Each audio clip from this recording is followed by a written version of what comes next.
Hello, founders. Welcome to another pitch deck critique and review. This time we have AgroX Hub. If you're watching this, that means the founders have graciously and courageously allowed us to publish this content so we can all learn together. I'm just going to be very direct and straightforward here, and this deck basically is a 50%. It is a pre-seed deck. It just does not have enough to qualify as a pitch deck that I think is going to be effective in getting investors. Before anybody gets discouraged, I just want to talk about this for a moment. One of the things that I notice online are these pitch deck roasts that happen. I'm not here to roast any pitch deck. I think that if you're a founder out there and you genuinely want to solve a problem and you want to take the time to create a pitch deck with the solution, you get kudos from me and you deserve proper feedback. This deck, you have not shown me enough to make me as an investor think that your team or you can solve this problem. And before everybody else jumps on the bandwagon and piles on, founders do this all the time. And I want to do this critique and review to help you rethink and approach your startup. And I'm going to give you tips and tricks and my advisory on how I would go try to solve this problem, because there's so many good things happening here. One, I'm seeing a potential for founder market fit. The second, it's a very important problem to solve. And I think that if you do a little bit of extra thinking and follow some of the advice that I give, you can start to create a very unique solution, because once again, this is a worthy problem that should be solved. Let's jump in. First off, right away, this subheadline is too confusing. It's too vague. Transactions with online connectivity. So I'm looking at AgroX Hub and I'm going to think agriculture, and I'm looking at transactions with online connectivity. I think that's just a given that your transactions need to have online connectivity. And there's lots of other information in the slide deck that you could easily put as a subheadline here. So go into your slide deck and come up with a subheadline that clearly explains what you're doing, what industry you're in, without any marketing fluff or jargon, slogans, anything like that, and help me as an investor fully understand what your startup does in one sentence. Next, company purpose. AgroX Hub exists to simplify agricultural transactions, providing a straightforward platform for farmers and buyers. Here's the issue. Get rid of company purpose. In fact, you can just X this whole slide out. What you've done is you've created some friction right away. This sentence doesn't make a lot of sense. I want to go straight into the problem. Don't put this in here to slow me down. I need to know as an investor what problem you're trying to solve. On top of which, this sentence right here is already throughout the rest of your deck. It is redundant and extraneous. Take it out. The problem slide is where you should have started. And let's read this here. Farmers lose 40% of their food each year due to limited market access, and 70% of farmers face challenges in getting fair prices and efficient distribution because intermediaries dominate, impacting their livelihoods. The first issue we've got too many words that I do not understand, or if I'm not a technical expert in this industry, I don't know what's going on here. Intermediaries. What are intermediaries? I'm going to guess they happen to be food distribution places or farmers markets or stores. I don't know what we're talking about. And then you've got other issues such as impacting their livelihoods. How? I don't understand. How does it impact their livelihoods other than you're just asking me to reference or infer that their livelihoods are impacted because we got some problems going on? Here's what you did, which was good. You said farmers lose 40% of their food each year. You're explaining their problem, and 70% of farmers face challenges in getting fair prices. 40% of your food, well, how much in dollars is that costing? How severe is the problem? Make that pain extremely painful for me as an investor to go, okay, I get it. This is a major issue. What if you reworded this and said something like 70% of farmers can't get fair prices when trying to sell their food, therefore lose 40% of their food each year, which basically costs them X amount of dollars. Let me repeat that. What if my problem statement said 70% of farmers can't sell their food at fair prices and have to waste 40% of everything that they harvest every year? That could be an issue. Another thing that I want to point out is that you have not defined where this is happening. Is this 40% everywhere? Is this 70% loss in every single distribution channel that they're using? If you actually put in here, because I know you're looking at this market, Africa, then we've got a startup that has a niche that investors can bite into. Is this a global problem you're trying to solve? You can't. And that's where if you tell me you're going to solve the problem globally, I'm not going to believe you. But if you told me in Africa, these are stats that you are getting in a specific region, geographic region, or a market focus, then I'm going to start believing you.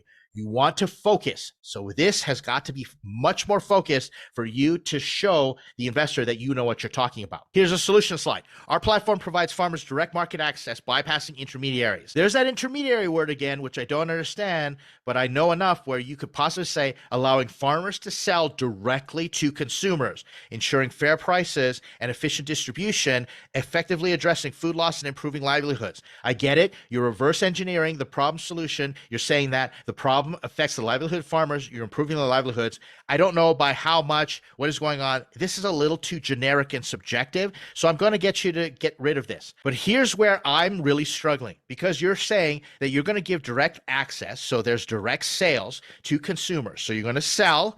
That's one factor. You're going to make sure you get fair prices and efficient distribution. These are major, major problems. And now you're setting me up where I don't know how you are solving this problem. You must have a massive network of trucks and supply and farmers getting ready to create market dynamics and consumers ready. This is what's going through my head. And if you don't deliver on the goods to the rest of this deck, I'm going to be disappointed as an investor, or I'm not going to believe that you founders can solve this problem, which increases the risk and decreases the chance that I'm going to make an investment. Why now? The current agricultural landscape demands a streamlined platform. We urgently need to address this inefficiencies and connect farmers and buyers seamlessly. I want you to make sure that you double check all the grammar, because I've noticed a lot of mistakes so far. But the problem with this slide is that you're talking to the user. You're talking to the market. You basically have said it. We need efficient and connected and seamless systems to allow us to buy food from farmers directly. You need it, farmers. You're not talking to farmers. You're talking to investors. If you're going to create a why now slide, let's use my example of focusing on Africa. Give me some stats. Tell me how big this is getting in Africa. Maybe you want to talk about how important this is in the US, how the US farm to table or farm direct to consumer is taking off and more people are doing it, and there doesn't exist a solution yet here in Africa, or maybe the demand in Africa, or maybe you're starting to see some traction in the marketplace that is showing us that we can solve this problem here because the timing is there for us right now. We need more help. So I want you to retool this statement. Here's how the product works. Steps 1, 2, 3, 4. Again, I've hit a major problem here. For example, I'm going to think right away, who delivers this food? This is a really big problem all over the place. Last mile delivery. And then how do farmers get on board with this? And how do they manage their listing? You list the products, but then what happens from there? Buyers browse and order, secure transactions. These are all very generic steps that any app, that every app or any e-commerce site is going to have. I need you to tell me how this is going to be different and give me a lot more details on how you solve the problem beyond just exactly what we're expecting this to do. These are all things we should be taking for granted that you're going to be delivering. I need more information. I need you to demonstrate you know how to solve this problem, because there are a lot of problems going on here that are not readily solved right away in the marketplace, and you're not showing me in this deck. Market size, global e-commerce market size, our focus on farmers, Nigerian market. We are starting with 5%, Sam, Lagos, Benue, and all these different states. This is a top-down analysis I do not understand, and you're not helping me. 33.8 billion. What is that? Global e-commerce, agri e-commerce market size? What is that for? If you're doing this TAM, SAM, SOM, you want to look at your market. So a bottom up is how many people you think could use your service, and then how many people will buy times how much transaction. That is going to be your TAM. But let's go back to the delivery. I'm just going to bring up delivery in and of itself. Well, if you're telling me that you have your own trucks for delivery and you're going to have all this infrastructure, then your TAM is going to look significantly different. This global agri e-commerce market size is not your TAM. If you're telling me that you are only going to focus on specific type of farmers, that is not your TAM. If you are looking at every single farmer in the world and they could sell direct to consumers, that is a TAM, but that is not your TAM based on all the different factors that you have not shared with me yet in terms of how much you've thought through the problem. If you're going to do a TAM, SAM, SOM, I want you to think think of it this way. If everybody in Africa purchased using your app times the dollar amount, that would be your TAM. Then you can say, we're going to focus on Nigeria because that's where our delivery infrastructure is in place. And then we're going to focus our SOM on the states because that's where we think we've got a go-to market strategy. You see what I'm doing here? You want to use your TAM, SAM, SOM, your market opportunity slide, to explain to investors how much you've thought it through. If you just put out some willy-nilly numbers top down and say the global agriculture market is this big, and then now we're going to go to Nigeria, and now we're going to go to these states, you are not thinking it through enough, and you're losing me as an investor. I'm not believing that you as a founder, you've really thought through your market and you've sized it properly. That's the reason investors like bottom up type numbers, because it makes you construct the market opportunity and show your math and give the investor the logic that you've thought through. So many people spend very little time on their market opportunity. They just pull some numbers from some report and they put it in and say, look how big the market is. That's not the purpose of this slide. The purpose is to demonstrate that you're the type of founder that actually can research the market and understand the dynamics of it. And like I said, your market is going to change all over the place. If you got your own trucks, if you're going to use Postmates, Uber drivers, everything like that. Let's just use this outlandish example. Let's say you're going to use Uber drivers. Somehow you figured out to throw groceries in the car of an Uber driver and they're going to deliver. Well, then the Uber infrastructure is going to determine your TAM, SAM, SOM. Isn't that correct? Therefore, you want to be thinking it through and show the investor that you are thoughtful about your market. I want to encourage you. This is how you push yourself as a founder. Business model. We charge 6% commission from each purchase. We charge $3 minimum amount for ads promotion. I do not understand what this means. This is very confusing to me. $3 minimum for ads promotion. Does that mean you have an ad-based tier or you're going to deliver advertising? If that's the case, you better clearly explain how these ads are going to be delivered. And do these ads go away if you pay $3, or is it a minimum of $3 and you get ads? I don't understand, but this is confusing. So you want to explain that a little more clearly. Competitive differentiator. All right, this is going to get super intense.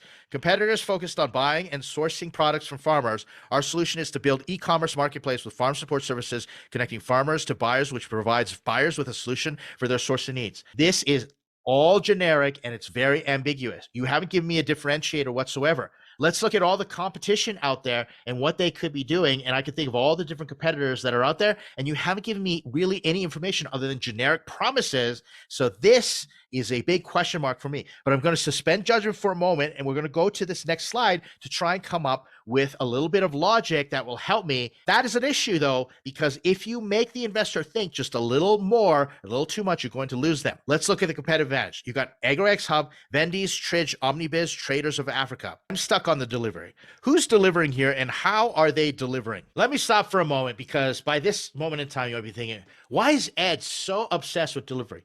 Because to me, as an investor, that is a major issue. That is a huge cost center, and that's the problem. That's the reason people go to either stores or they go to farmers markets. This delivery, I know it hasn't worked. So if I'm an investor and I'm familiar with the agriculture tech and trying to go from farm to table, selling to consumers directly, I know this is an issue. It's happened all over the place. And therefore, you better have solved it somehow. You look at IPOs out there, Instacart. Tell me how you are different than Instacart. This is a huge company that's got delivery figured out, but they're not going farm to table, at least not from direct to farm. They're buying from places that sell farm fresh produce and places that buy directly from farmers. They're distributing from there, but there's a reason that value chain exists. And there's a lot of friction in each step that only increases the price every single step. So if you're making a bold claim that me as a farmer, I could be farming and pick some carrots or pick some vegetables, put it into a basket, and someone's going to come pick that up and deliver it straight to somebody, how is that not costing everybody an arm and a leg? How is that not crushing my margins and crushing everybody's hopes and dreams, because the price of that delivery is going to be so high? You haven't told me how you're solving for this, and you're not showing me how your competitors are looking at it. Therefore, I want you to really think through. And if you're going to use these African solutions, I'm going to just assume they're from Africa. I see literally Traders of Africa. You're going to have to educate me on how you're going to be different from that, because I'm thinking a lot of people with a lot more money have probably tried to solve the problem before you. How are you different? I'm not getting enough information to make me believe. And therefore, this is a little misleading because if you're just going to put a bunch of green check marks right in the first column, how did you come across this information? Give me the logic, help me understand. That's what investors are going to look at. Traction, you got your prototype 100% completed, wait list of 200 users. 200 users, here's the issue. You've got a situation where this is a marketplace. Therefore, I know it's easy to get users who say, yeah, I will buy directly from farmers. I want to support farmers, but how many of these are sellers? How did you go about getting those sellers, etc.? 200 users, is that 100 farms and 100 users? Now, let me tell you something. If you got 100 farms and 100 users, that's not enough users. That's what I know about this problem already. If you have 2,000 users and 10 farms, maybe you got something better. So immediately I'm thinking about unit economics here, and this is not passing the sniff test. That's an expression that we use, passing the sniff test. We built the prototype and we have over 200 buyers and sellers waiting to test our product. This is too vague, and therefore I'm going to get suspicious. You're not telling me enough to show that you have created the traction that's going to de-risk this investment and prove to me, these founders are doing something that nobody else is doing. Meet our team. There's something that I saw here that started to bother me. As I look through all this, what do you think is missing here? I'm going to tell you. I don't see anybody with actual experience with this problem. I'm looking for that because I know how big of a problem this is.